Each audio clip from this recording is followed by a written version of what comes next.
Ben, je trouve que c'était super parce que les personnages sont vraiment bien joués. On dirait presque qu'ils sont vivants. L'histoire, t'en penses quoi en elle-même?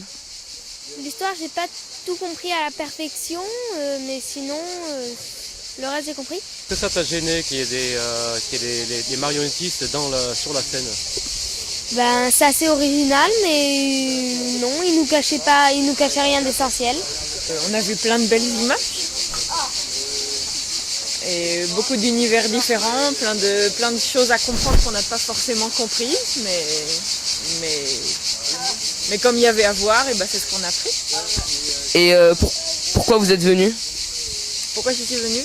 Parce que j'étais venue l'année dernière et que j'avais déjà vu un spectacle de cette compagnie et que j'avais envie de revoir. Pareil, beaucoup de choses visuelles.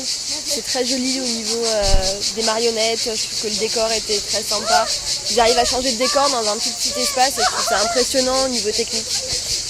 Mais c'est vrai que c'est impressionnant et comme c'est une légende qui est assez pittoresque, assez crue, je trouve que ça colle bien à l'histoire de faire quelque chose d'assez assez simple. Et pourquoi vous êtes venu? Parce que j'avais envie de venir et que j'ai décidé de voir le plus de spectacles possible sur le festival. Voilà. Alors tout d'abord, comment vous avez eu l'idée d'un tel spectacle? On cherchait une histoire que c'est à voir avec notre univers de marionnettes et de sorcières et on a bien toujours aimé cette histoire de Baba Yaga. Alors on a pris ça, on a eu plaisir de la faire. Ouais.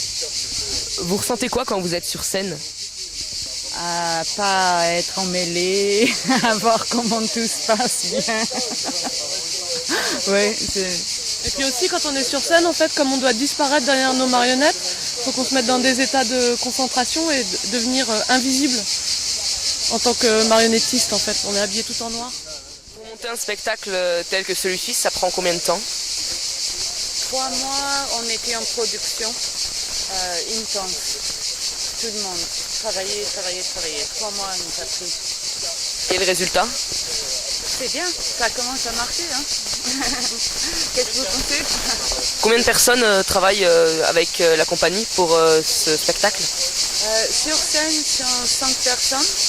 Et puis on a administration et donc c'est comme PIA, comment ça se dit?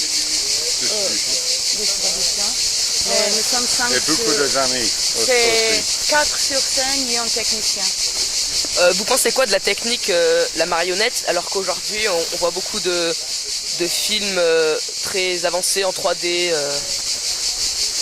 Moi, c'est un choix qu'on fait, qu'on aime vraiment les choses manuelles et automaton, manipulées par les gens. On n'utilise pas des modernes technologies. C'est une histoire de Baba Yaga. C'est un conte traditionnel slave russe. Et c'était une histoire qui était passée par bouche à oreille.